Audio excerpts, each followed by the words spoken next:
kali ini kita akan membahas tentang ciri-ciri makhluk hidup. Kalau yang pembelajaran kemarin itu membahas ciri-ciri makhluk hidupnya itu hanya terfokus kepada respon terhadap rangsang dan juga perkembangbiakan. Tetapi di kali ini full ya, keseluruhannya. Gitu. Nah, tujuan pembelajarannya itu yang pertama kalian mampu menyebutkan dan menjelaskan ciri-ciri makhluk hidup. Jadi kalian tuh tahu ciri-ciri makhluk hidup itu apa aja. Terus mengelompokkan contoh ciri makhluk hidup dalam kehidupan sehari-hari dan juga menunjukkan sikap peduli terhadap lingkungan sekitar. Itu tujuan pembelajaran kita kali ini. Ya. Sebelum ke materi, Ibu menjelaskan materi, kalian bisa ditonton dulu video di depan, disimak baik-baik, perhatikan dan pahami, ya.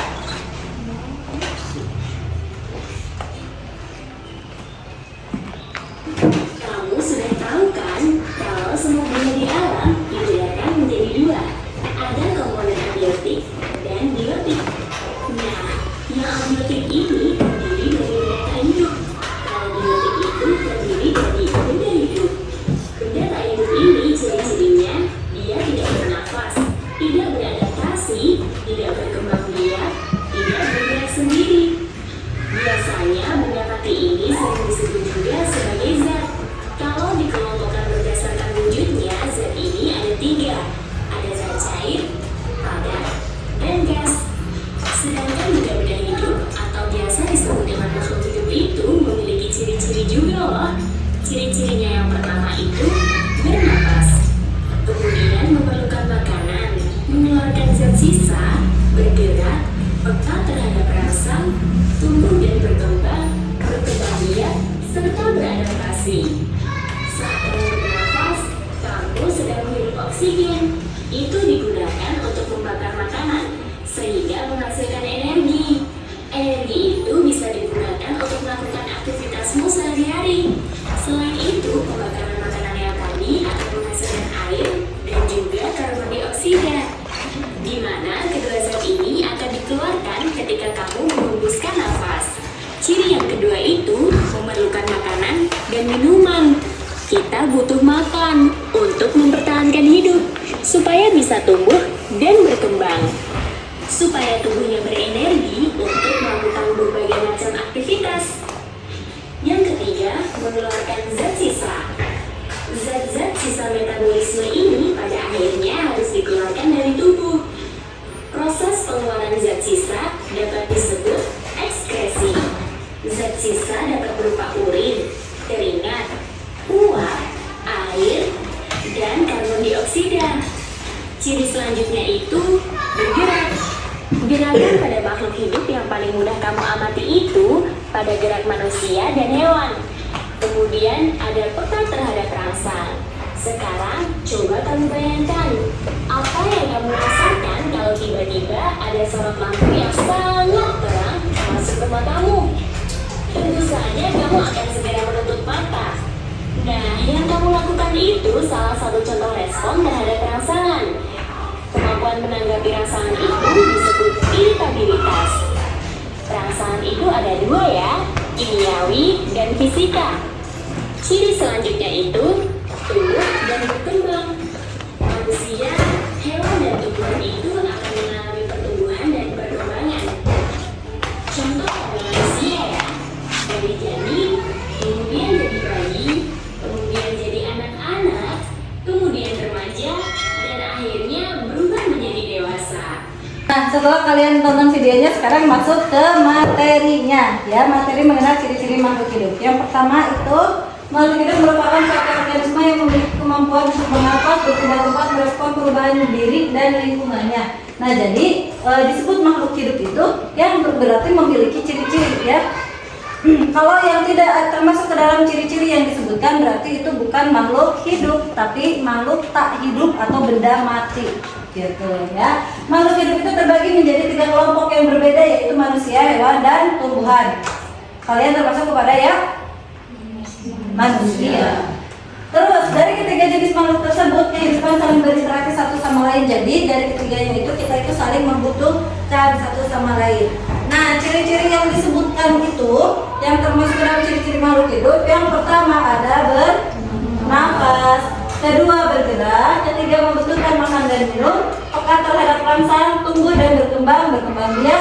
mengeluarkan zat sisa dan juga beradaptasi. Tadi kalian sudah nonton videonya ya, sedikit banyaknya pasti sudah paham. Nah, yang pertama itu bernafas. Bernafas itu disebutnya juga respirasi, merupakan proses pengambilan oksigen dari lingkungan dan mengeluarkan gas karbon dioksida dari tubuh. Oksigen digunakan untuk mengubah zat makanan menjadi energi secara kimiawi. Energi yang dihasilkan digunakan untuk berbagai aktivitas.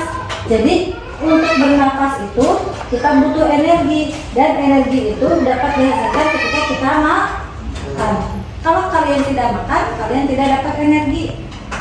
Ya, makanya kenapa kalau yang nggak makan terus-terusan bisa mati, gitu ya? Karena tidak mendapatkan energi dan juga jadi tidak bernafas, karena energi nafas itu butuh energi.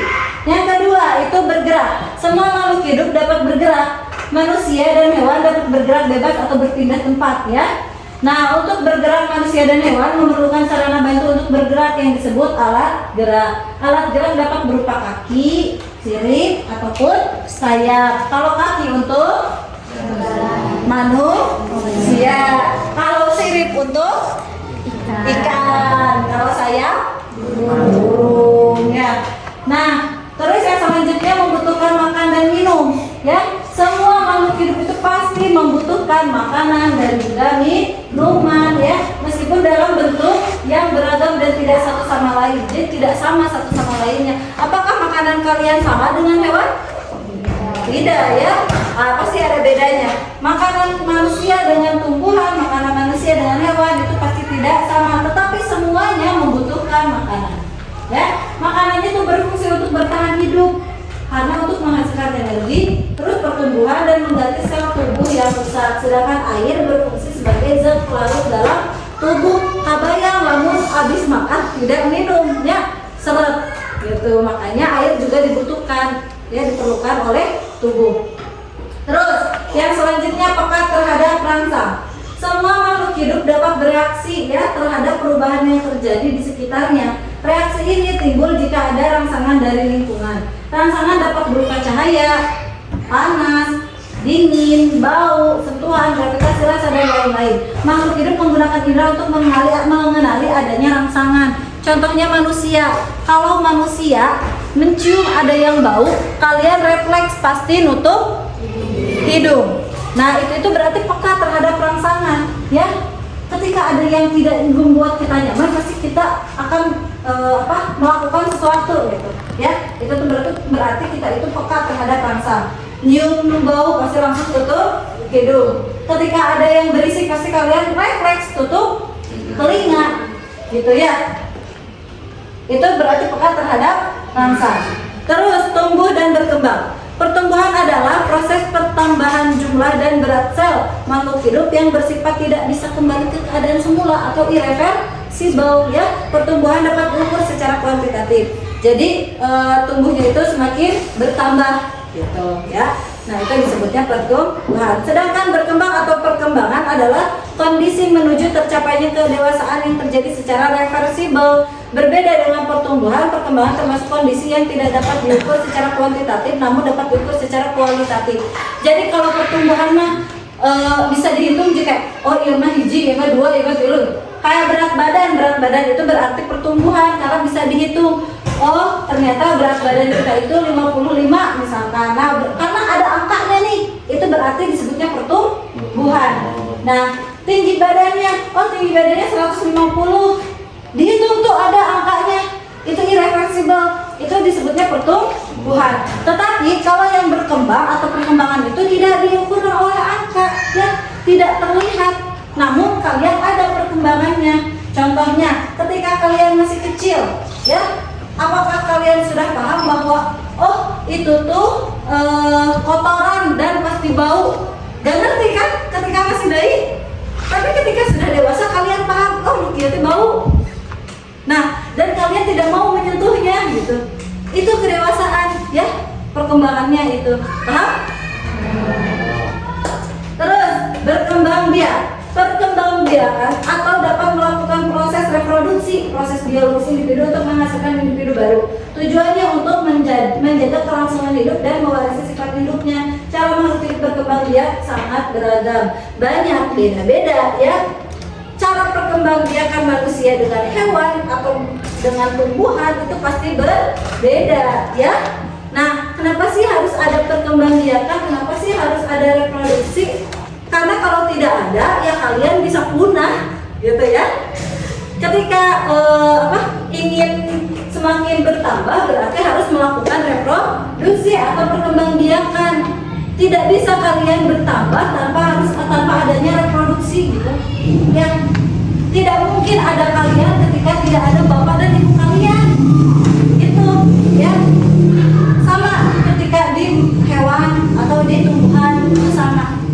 Bahkan kemarin ada yang unik ya di pembahasan materi yang sebelumnya itu kuda laut. Masih ingat?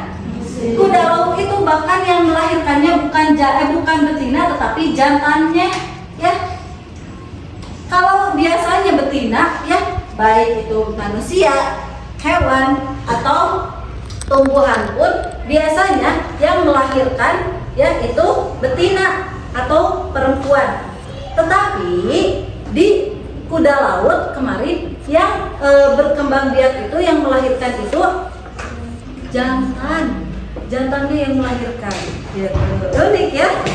Lanjut. Sekarang mengeluarkan zat sisa. Makhluk hidup melakukan proses biokimiawi dalam tubuh yang dapat menghasilkan zat sisa yang bersifat racun bagi tubuh sehingga harus dikeluarkan. Proses pengeluaran zat sisa metabolisme tubuh ini disebut dengan ekskresi. Itu kalau dalam bahasa IPA-nya itu ekskresi. Tapi kalau bahasa sehari-hari yang sering kalian ucapkan adalah BAB. Ya, itu. Karena kalau nggak BAB biasanya malahan jadi sakit ya pencernaannya. Perutnya jadi sakit. Nah, makanya ini termasuk ke dalam ciri-ciri makhluk hidup ya.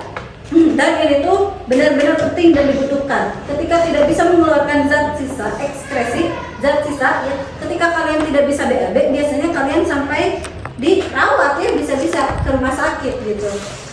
Nah, selanjutnya beradaptasi. Adaptasi adalah kemampuan makhluk hidup dalam menyesuaikan diri dengan lingkungan sekitar.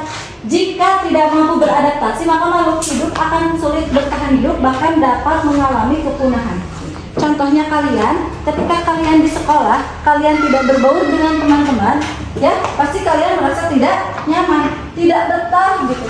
Allah bu pengen cepet-cepet pulang ke rumah karena memang di sekolah itu nggak punya teman, karena kalian ini tidak mau beradaptasi, menyendiri aja. Tetapi kalau kalian ketika di sekolah tidak banyak teman, beradaptasi dengan ini, punya banyak teman, pasti kalian merasa betah di sekolah, bahkan tidak ingin pulang, gitu ya. Nah itu tuh cara apa? Cara kita beradaptasi, itu tuh bisa membuat kita nyaman, gitu ya. Baik itu di sekolah ataupun di lingkungan masyarakat, ya, ataupun di rumah, gitu. Kalau kalian tidak nyaman, tidak beradaptasi, pasti kalian tidak nyaman. Tapi ketika kalian beradaptasi, kalian bergaul, ya, itu biasanya membuat kalian nyaman, lebih dekat, ya, betul? Dan kalian tidak akan merasa kesulitan gitu, karena memang biasanya wah kita perlu nih bantuan ini, perlu nih bantuan teman kita, perlu bantuan keluarga.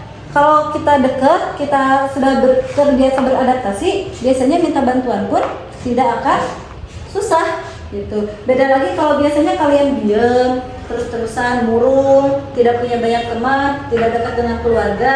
Nah kalian merasa bahwa ketika ada masalah yang menerpa kalian tuh kayak aduh, harus minta bantuan siapa nih? Karena kalian biasanya tidak beradaptasi gitu. Dan bahkan akhirnya kalian bisa mengalami kepunahan. Bisa-bisa apa? Mati gitu ya. Karena nggak bisa kita bantu siapa-siapa. Paham? Ada yang ditanyakan? Oke, baik.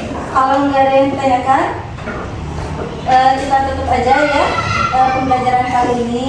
Terima kasih. Bila itu walhidayah. Wassalamualaikum warahmatullahi wabarakatuh. Waalaikumsalam warahmatullahi